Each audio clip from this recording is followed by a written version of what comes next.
As a homeless wanderer, I never take the bus, and it's partly because I'm a little scared of it.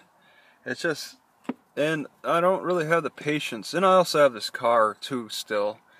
Uh, but I mean, I should be preparing myself more for using the bus. I like to stop at the bus stations and look at what it's the setup of it is, and just like the general feel.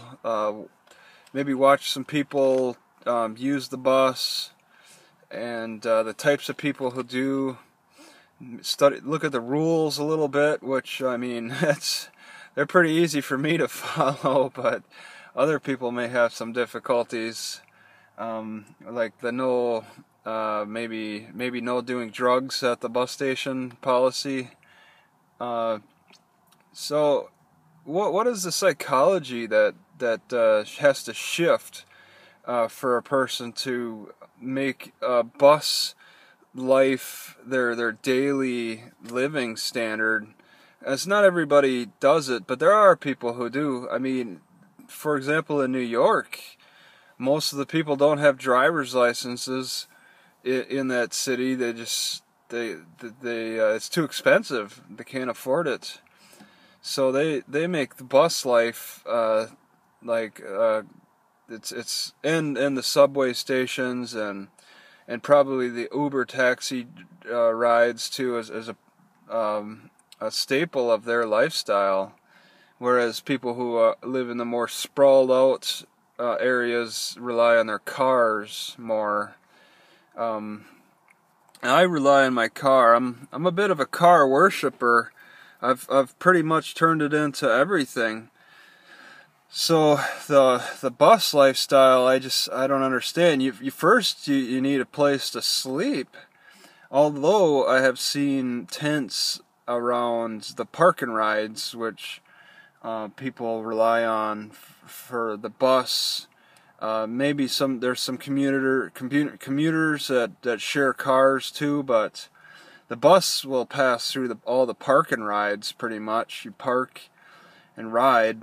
But yeah, some people set up tents. It depends on where the park and ride's located. There are some good hiding spots, some better than others. Um, so you need a place to be able to sleep that's reliable if you're going to rely on the bus. Because why else do people take the bus but to get to maybe a job on time? If people are just traveling, just general travelers that don't have a set schedule, then maybe the bus isn't in their best interest. That's partly also why the bus isn't in my best interest, because I'm not operating on a schedule, unless you include the library's type of schedule. Uh, I work around the library hours in a lot of ways. But yeah, I don't have to get to the library on time, like some people get into a routine of having to get on the bus at a certain time. And I've read stories about how some bus drivers, well, one bus driver in particular in Canada was late, and he just didn't let the customers pay because he was late.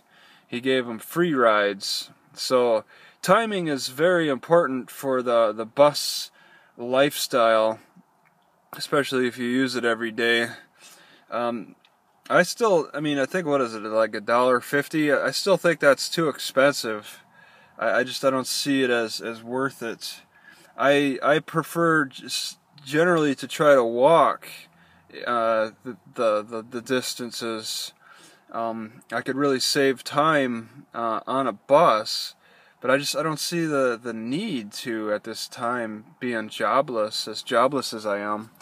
Yeah, I mean, I could take a bus for the full ride and just kind of watch the city, but I find myself nervous around other people, and if I sit and just try to be an observer, I'll start getting nervous as other people are getting on and off and stuff.